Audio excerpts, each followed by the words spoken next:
पेशंट्सना बघितल्यानंतर, त्यांच्या रिपोर्ट्सनंतर तुम्हाला हे कळतं, की हे नॅचरली कन्सीव्ह करू शकत नाहीत, त्यांना दुसऱ्या ट्रीटमेंटची गरज आहे.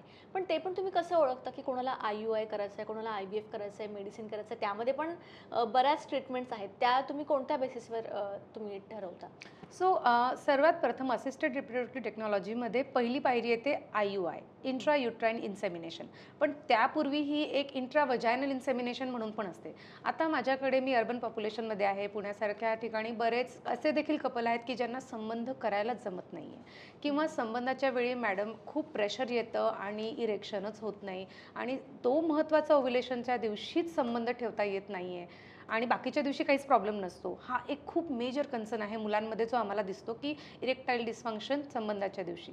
त्यांना आपण इंट्रावजायनल इन्सेमिनेशन पण गाईड करतो. ही काही खूप हायफाय टेक्नॉलॉजी नाही आहे. त्याच्यानंतर पेशंटला समजा ओव्युलेशन वगैरे सगळं छान आहे, मुलीमध्ये काही प्रॉब्लेम नाही, परंतु मुलाच्या शुक्राणूमध्ये थोडेसे स्पर्म काउंट कमी आहे, मोटिलिटी थोडासा डाऊटफुल आहे, चांगला नाही आहे, किंवा ओव्हरऑलच स्पर्म पॅरामीटर्स खूप एक्सलंट नाही आहेत, त्यांना आपण IUI ही मेथड सांगतो, म्हणजे इंट्रायुट्राईन इन्सेमिनेशन. इंट्रायुट्राईन इन्सेमिनेशन म्हणजे दुसरं तिसरं काही नसून स्पर्मसाठी असलेली ओला किंवा उबर, म्हणजे स्पर्म आपण वजायनामध्ये न पुरवता गर्भाशयात पुरवतो. म्हणून ॲक्च्युअल स्पर्मला खूप जास्त अंतर ट्रॅव्हल करावं लागत नाही आणि स्पर्म थोडासा थकलेला पण नसतो, स्ट्रॉंग झालेला असतो, आणि म्हणून तो IUI करून फलित करण्याचं काम चांगलं करतो. सो नॅचरल कन्सेप्शनमध्ये जर 100 कपलनी संबंध ठेवलेत ओव्युलेशन डेच्या, तर किती टक्के सक्सेस रेट असतो?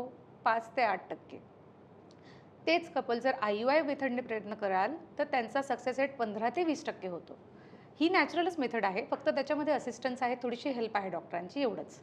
परंतु ज्या कपलमध्ये सिव्हिअर मेडिकल कंडिशन्स आहेत, की ज्यांच्यामध्ये स्पर्म कामच नाही करत, ते खूपच एकदम अजूस्पर्मी आहे, ऑब्स्ट्रक्टिव्ह काजेस आहेत, खूपच मिनिमम स्पर्म आहेत अवेलेबल, अंडे खूप कमी आहेत, आपल्याकडे टाईम कमी शिल्लक आहे, सिव्हिअर एंडोमेट्रिओसिस नावाचा एक आजार आहे, खूप आतमध्ये इन्फ्लमेशन आहे जबरदस्त, त्या केसेसमध्ये आपल्याला IVF हे खरंच वरदान आहे.